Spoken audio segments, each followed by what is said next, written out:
So this is Apple Watch Series 6, and I've pretty much been wearing it for about a day now. I really do like this new watch face, and I'm pretty sure it's exclusive to Apple Watch Series 6. Don't quote me on that, not sure.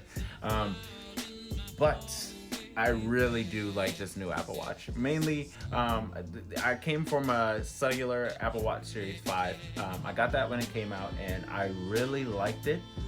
The last time I had owned an Apple Watch was probably the Series 2 or 3 before that. So I really decided to get back into it, and this is my annual updates. I'm sticking with the Apple Watch, and so far the biggest thing that I've noticed over my Series 5 last year is battery life. My Series 5 at this point in the day, after working all day and being up early, the main thing I would have noticed is the battery life. It definitely would not be where the Series 6 is right now. If I swipe up, my Series 6 is at 59%, which is actually excellent, considering the fact that I've been using this watch all day, showing it to people and talking about features and changing songs and answering text messages and looking at checking notifications. There's a bunch of different things, and making calls and everything from this watch. The fact that I started on about 80% and I'm only at 59, and mind you, my day started at about 10 this morning and it's now 10:20 at night, and that's just really good battery life. So that's the first thing that I definitely noticed with Apple Watch Series 6. Another thing, you might be wondering, if you have a Series 5 or even if you have a Series 4, you might be thinking, should I get the Apple Watch SE that Apple also announced, or should I just stick with the Series 6? What's the major differences? What am I getting here? And I want to say the major difference over Series 5 to Series 6 is battery life. The screen is technically 2.5 times brighter, but I haven't really noticed that in real life usage. But I guess if you held it up next to a Series 5, which I may very well do, you might see some difference there. But it's more visible in direct sunlight to that sense, to that aspect, I guess you could say.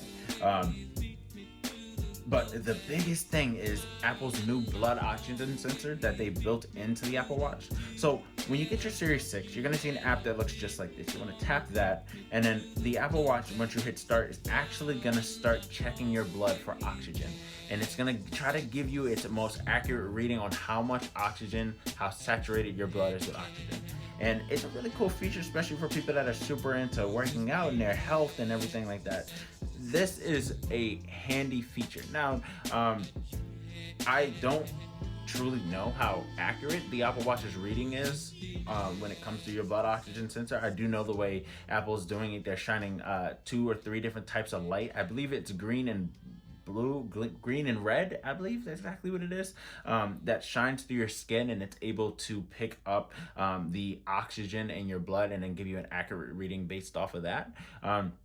But either way, it's still really cool that you have this in an Apple Watch. On top of that, it has the ECG, which again you have on a Series 5. So that mainly leaves the biggest difference between the two is battery life, screen brightness, which again I don't think is super noticeable, and the blood oxygen sensor. So let's say you have a Series 5. My recommendation is, unless you really need those 3 features and you might just want the blue color or the red color, I'd say stick with your Series 5 another year. See what they're doing next year with the Series 7. But other than that, my first impressions with this Apple Watch Series 6, I have a really good feeling about this one, and I think this may be the best Apple Watch Apple has ever released. And I know people say this constantly every year. This is the best iPhone Apple has ever released. This is the best MacBook Apple has ever released. Of course it's the best because it's the newest thing. They've had time to improve on it, etc., etc. But there's something different about this Apple Watch, and I think I might keep this one a little bit longer. Stay tuned. So also, before I forget, Apple actually has, well, they launched the Apple Watch Series 6 with two new bands. One's kind of like a braided cloth type of band. I will be getting one of those and showing that in a future the final review. And the Infinite Loop. Basically, it's a silicone band, but it doesn't have the holes where you can kind of just take the watch off and push it through the hole and then, you know, kind of stick it in. It's a stretchy silicone material, and you just stretch it over your wrist and it conforms to your wrist. It's really cool, and I cannot wait to get my hands on one of those because that's dope.